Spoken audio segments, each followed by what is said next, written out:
na Câmara dos Deputados, cumprimentar o deputado Pinheirinho, cumprimentar as senhoras e os senhores. Nós estávamos mostrando para os amigos uma caneta que eu ganhei com o tempo do Ministério da Defesa lá do Chile. Uma caneta de cobre com uma outra pedra que tem aqui envolvendo, que acho que é lápis azul que chama. Se nós olharmos aqui para esse ambiente, boa parte do que nós estamos vendo por aqui veio de alguma atividade de mineração, desde aqueles tijolos, esses copos que estão sobre a mesa, os pratos, quem está usando relógio, os nossos relógios também, vem de algum tipo de liga que teve origem no minério. O celular é minério puro. Estava conversando com um amigo em São Paulo, minha formação não é em geologia, nem em eletrônica. Eu digo, mas por que tem tanto contrabando de cassiterita lá na Amazônia? Ele diz, olha, a cassiterita, mesmo transportada de avião, ela chega ao custo máximo de 3% do custo de transporte por avião, porque vale muito, que é o estanho. Eu digo, mas o estanho vai aonde? Quando eu era menino, lá na minha casa, na roça, tinha prato de estanho. Disse, não, tem um celular aí? Tenho. Está cheio de estanho, são as ligas, as soldas desses equipamentos, são todas de origem da cassiterita. Então, rigorosamente, a mineração não é uma atividade da qual nós precisamos nos defender, como se fosse uma atividade pecaminosa. Não, ela é uma atividade essencial à vida das pessoas, à vida da humanidade. E quando eu digo essencial, é que sem ela não existe a vida como nós a vivemos hoje, a não ser que nós retrocedamos ao Neolítico, a idade da coleta e da caça, anterior à idade da fusão dos metais. Aí você só precisava do látex, da pedra, feriado o que mais? Para sobreviver. Hoje não existe essa vida contemporânea sem a mineração, em tudo, porque as pessoas associam muitas vezes os combustíveis fósseis apenas à geração de energia, seja para mover um automóvel ou para iluminar uma cidade. Não.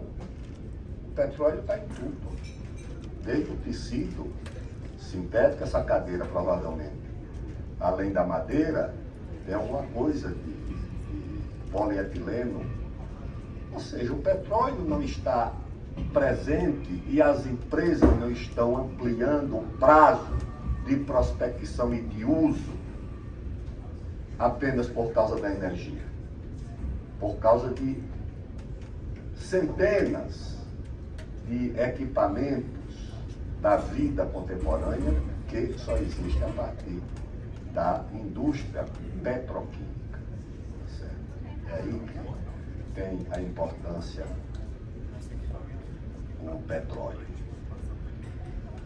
Então, como é que nós situamos esse debate, essa polêmica que obriga aqueles que vivem da atividade de mineração a uma estratégia absolutamente defensiva?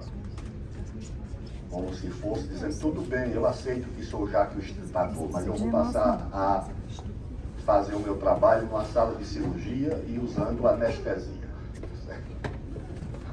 Não, você tem que convencer que você não é o Jacques o estripador, que você não é isso que oferece esse risco à humanidade, que você oferece à humanidade benefícios, conforto, equipamentos, seus quais ela não consegue viver.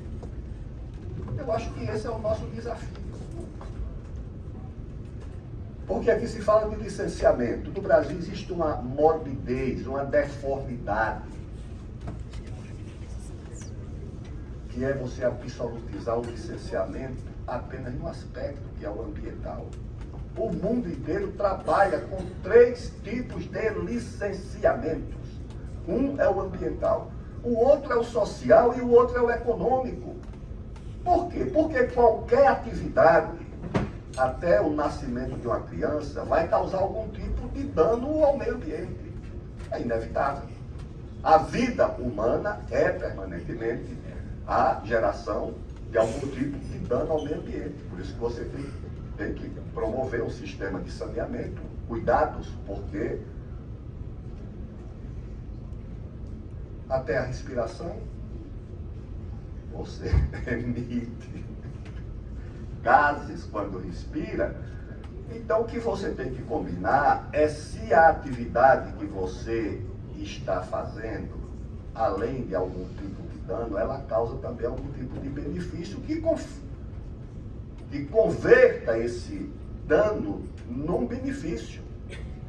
Então, se você tem que fazer uma pequena central elétrica que vai inundar um pedaço de área, que vai remover vegetação nativa, você tem que perguntar tudo bem, esse dano vai ser compensado por quantas residências que vai iluminar? Por quantas escolas que vão receber luz elétrica? Por quantos hospitais que vão receber energia? Por quantas atividades econômicas que vão gerar emprego, impostos, tributos a partir dessa central elétrica? Aí você combina nessas três colunas, a do meio ambiente, a social e a econômica, se aquilo está compensando ou não. Porque se considerar como a nossa doutrina considera apenas a questão ambiental, tudo será impedido. Ou seja, nenhum órgão ambiental vai licenciar nada, porque algum tipo de dano vai causar, é evidente que vai causar. Por menor que seja, vai causar. Então, o mundo usa a doutrina do tríplice licenciamento, que é o licenciamento ambiental, o licenciamento social e o licenciamento econômico. Essa atividade vai gerar empregos, divisas, tributos. Você examina o estado do Pará. Jacareacanga, onde a atividade da mineração foi praticamente banida, é quase uma cidade fantasma. Estou dizendo que eu passei lá agora. Passei 4 meses na Amazônia, percorri toda a Transamazônica de carro, parando nas cidades, conversando com as pessoas, indo também nas universidades, nos institutos de pesquisa, conversando com o governador, com o prefeito, com todo mundo, para escrever um livro sobre essa questão da Amazônia. Quando você chega em Jacareacanga, ela é uma cidade fantasma, em decadência.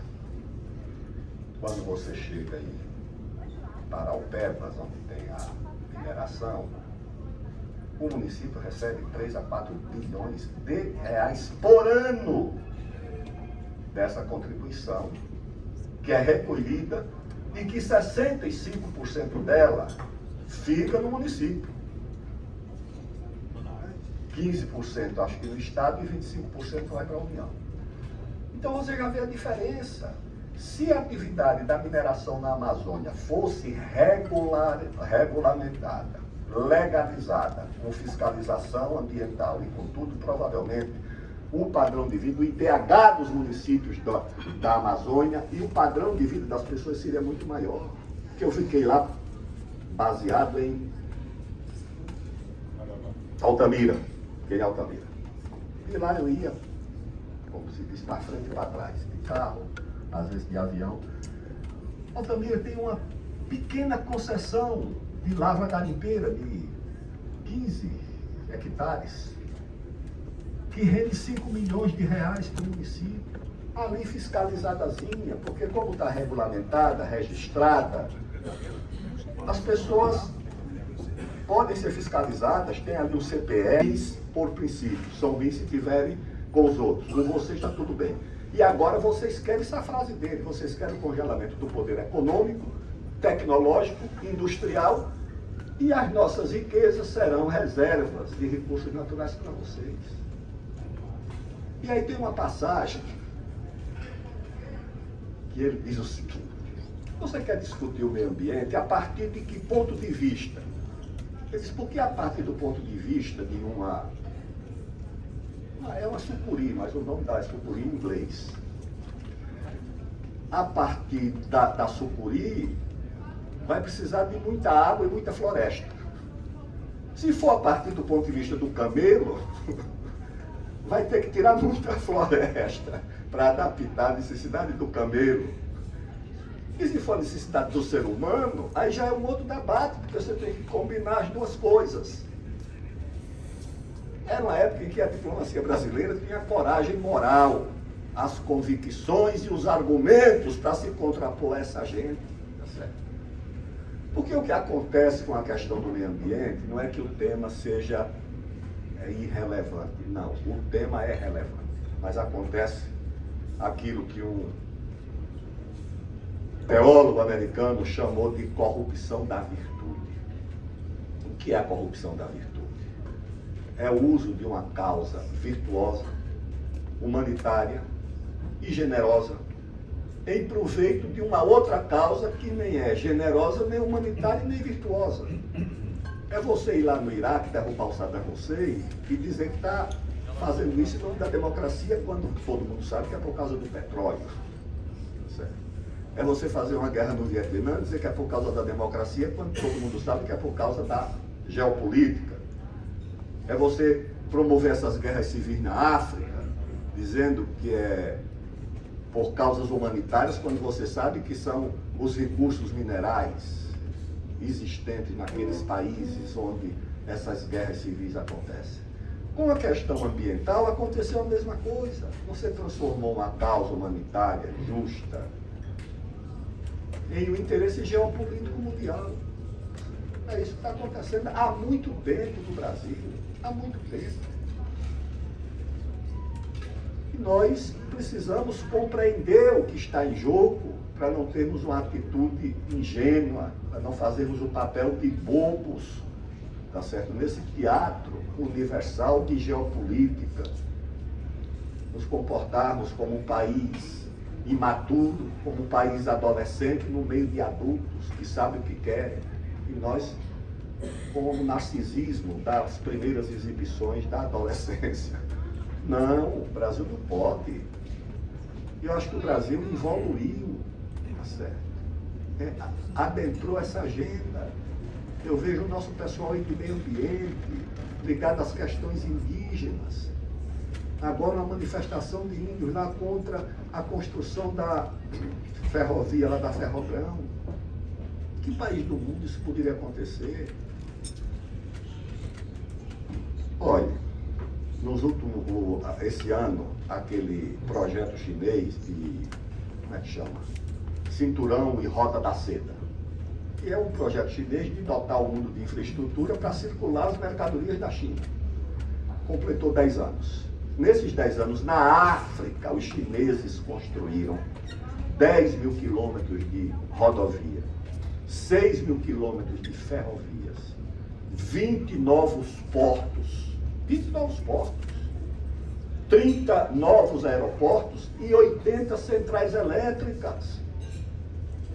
Senhores, qual foi a última central elétrica que o Brasil construiu? Quantos quilômetros ou quantos mil quilômetros de ferrovia o Brasil construiu nos últimos anos? Quantos novos portos o Brasil inaugurou nos últimos 10 anos? Quantos novos aeroportos? Nosso país parou e não existe desenvolvimento, nem elevação do padrão de vida sem infraestrutura. Porque você bloqueando a infraestrutura, você não precisa fazer mais nada, já bloqueou tudo. Essa que é a verdade. Bloqueia a infraestrutura e acabou. Então, o Brasil sofre esse bloqueio. E a nossa aliança, nós temos que falar para a classe média, para os ambientalistas, temos que dar satisfação à agenda ESG, da ONU, tudo isso é correto. Mas não é aí que nós vamos resolver o nosso problema. Nós temos que nos comunicar com o nosso povo. Certo? Existe, abaixo da linha d'água, da visualização das coisas que estão na superfície, um Brasil profundo. E não está ligado a isso. O Brasil está lutando para sobreviver, lutando pelo pão de cada dia, lutando para ter um trabalho. Você tem 600 mil meninos na Amazônia, meninas, estudando na universidade. Para ser o quê? Tem uma escola de engenharia de petróleo e gás na Universidade Federal do Pará. O mesmo Estado que abriu esse curso de engenharia de petróleo e gás é o mesmo Estado que vai proibir a prospecção de petróleo e gás. Isso é um Estado esquizofrênico. É um Estado esquizofrênico, completamente. Porque um faz e o outro desfaz o mesmo Estado. Eu cheguei lá no Amapá, estava lá o reitor da Universidade Federal do Amapá, e disse: ministro, eu estava pensando também em abrir um curso de petróleo e gás aqui. Não, Ibama proibiu. Era um poço experimental, a 510 quilômetros da Foz. Na vizinha Guiana, a ExxonMobil já acumulou reservas acumuladas de 11 bilhões de barris. Sabe qual é o total das reservas brasileiras hoje disponíveis? 14 bilhões de barris. A ExxonMobil já tem na Guiana e o americano dizendo: não, se brincar aqui eu faço uma base aérea, eu faço a guerra, mas eu quero esse petróleo. Só que as mesmas ONGs americanas dizem: o petróleo da Guiana tudo bem, agora do Brasil ameaça o clima do planeta. E nós aceitamos uma coisa dessa. O meu tataravô foi prefeito da minha cidade, lá no interior de Alagoas, em 1892. E por que é que nós lembramos? Porque ele foi o prefeito que inaugurou a ferrovia na minha cidade, em 1892. Nós tínhamos, nesse período, ferrovia no sertão do Nordeste, de Salvador até Juazeiro. Quando aquelas tropas do exército foram combater aquela rebelião de Canudos, foi de trem, porque tinha trem até o Juazeiro. Tudo isso está desativado. Em 1914, o Brasil tinha 28 mil quilômetros de ferrovias construídas e construía 1.200 quilômetros de ferrovia por ano em 1914, e 109 anos depois, o Brasil tem 29 mil quilômetros de ferrovia.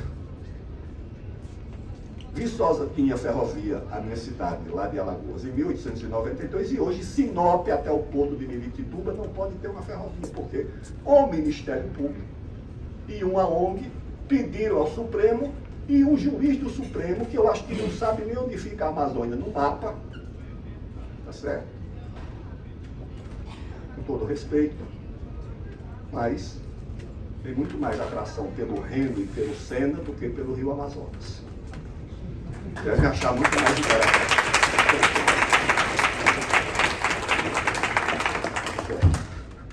Eu citei isso porque nesse livro que eu escrevi, eu cito uma frase de um jornalista carioca dos anos 30, que ele disse que dos arrependimentos dele era não ter ido conhecer a Amazônia. E ele disse: eu fui conhecer o Sena e o Reno, embora o Amazonas estivesse tão mais perto. Pois bem, então eu acho, minhas amigas e meus amigos, que nós precisamos enfrentar essa batalha com altruísmo, com coragem moral, com convicção. Por quê? E com argumentos. Porque o argumento sem convicção e sem coragem não sai do lugar. Então nós precisamos enfrentar isso, porque nós estamos promovendo aquilo que é essencial para o Brasil: o esforço da construção nacional, do desenvolvimento nacional. Nenhum país abdica da possibilidade de usar os seus recursos naturais com responsabilidade ambiental e com responsabilidade social. Ninguém abdica disso. Nós estamos dispostos a promover todos os meios para proteger o meio ambiente, para a proteção social de toda a sociedade e das pessoas que trabalham nessa área. Mas ela é essencial para o Brasil. Nenhum país abdicaria desses meios, desses recursos. Você tem na Amazônia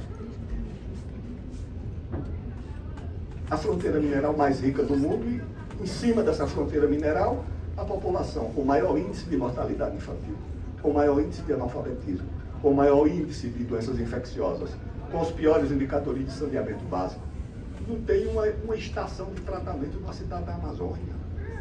O lixo é jogado dentro dos rios, meus senhores. Você acha que tem alguma ONG preocupada com isso? Se você encontrar no interior da floresta uma escola com água de uso, você não acha.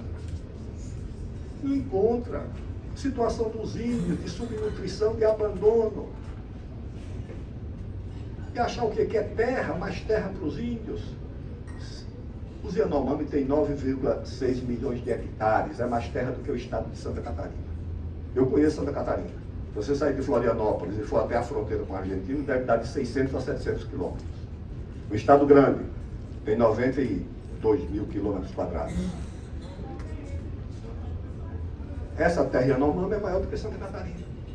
Se a terra fosse a solução, eles estariam vivendo num padrão de vida elevado, com IDH lá em cima, estão subnutridos. E não é agora não, eu estive lá no ano 2000, era a mesma situação. Uma ONG na porta da maloca, controlando, o senhor pode entrar porque é deputado, o general Claudimar e o coronel Vilas Boas, que depois virou general e comandante do exército, não puderam entrar porque a menina da ONG, que não era nem servidora pública, senão o senhor não pode entrar. Eles foram criar confusão, tudo bem, mas assim, a Amazônia tutelada. Governo paralelo de ONGs ou do narcotráfico. Porque conversando com um amigo em Manaus, que ele tem uma função importante no governo, voltando da fronteira com a Colômbia e o Peru, disse: Aldo, acabei de chegar, o prefeito de cidade tal, disse para mim, perdi o posto de maior empregador do município. Perdi para o narcotráfico. Aí o outro fazendeiro de outra cidade do sul do Amazonas diz: aqui aconteceu comigo isso. 3 sobrinhos que trabalhavam comigo na roça chegaram e disseram: tio, aqui na Amazônia tem 2 atividades criminosas. A que o senhor faz, que é criar vaca e plantar roça, e o narcotráfico. A diferença é que a polícia está atrás da sua.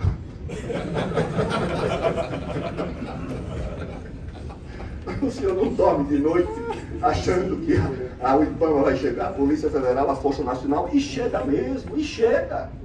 Quando eu liguei para o presidente da ProSoja do Amapá, o telefone era do Mato Grosso, eu digo: você está onde? Esse Mato Grosso. Eu digo: mas você não é presidente da ProSoja do Amapá? Ele disse: fui, mas saí daí antes de ser preso. Quem planta qualquer coisa do Amapá é doido. Não, pessoal, não pode isso, entendeu? Isso é o nosso país, isso não pode ser o país dessas ondas que estão por lá. Você chega num café da manhã numa cidade, tem lá uma moça que fazia tapioca, eu acho que as 2 pessoas que estavam falando português era eu e ela. O resto é tudo falando. Fazendo o quê? Não, pesquisa de quê? Então eu creio assim, que nós precisamos atender à agenda do meio ambiente, global, etc. Precisamos atender. Mas nós precisamos nos comunicar com o nosso povo, com aqueles que de fato precisam de nós, não somente por uma razão que é ambiental. Precisam de nós por causa do emprego, precisam de nós porque são engenheiros, precisam de nós porque são geólogos, precisam de nós porque são técnicos em mineralogia, precisam de nós porque são advogados, precisam de nós porque precisam receber o salário de uma prefeitura, que podem receber a contribuição financeira da mineração. São essas as pessoas que têm mais facilidade de compreender o que é que nós fazemos. Tá certo? Essas pessoas é que precisam receber as nossas informações. Com elas que nós precisamos nos comunicar. Por quê? Porque você vai formar 600 mil meninas e meninos na Amazônia para quê? Termina o curso, eles vão abraçar uma castanheira, uma seringueira. Quando eu fui a Santarém, do meu lado sentou uma mocinha. Está indo para onde? Não, estou indo visitar papai e mamãe em Santarém. Eu digo: você é de onde? Sou de Santarém. Você está onde? Não, estou Rio Grande do Sul. Por quê? Porque eu me formei em Santarém. No outro dia peguei uma passagem do meu pai e da minha mãe e fui embora porque não tenho o que fazer em Santarém. Não tem emprego. Aí você vai em Altamira, o índice de suicídio, de uso de tarja preta entre adolescentes numa única escola estadual, 11 meninas e meninos pularam de uma torre para cometer suicídio. Eu digo: não, o que está acontecendo aqui? Acontecendo é que as pessoas não têm perspectiva de vida. Não tem o que fazer da vida, porque é tudo proibido. Fica uma dona de uma ONG morando na Inglaterra, outra em São Paulo, outra no Rio de Janeiro, dizendo para as pessoas da Amazônia o que elas têm que fazer e como deve ser a vida na Amazônia. Não, isso não está certo. Nós não podemos aceitar. Nós temos que enfrentar isso.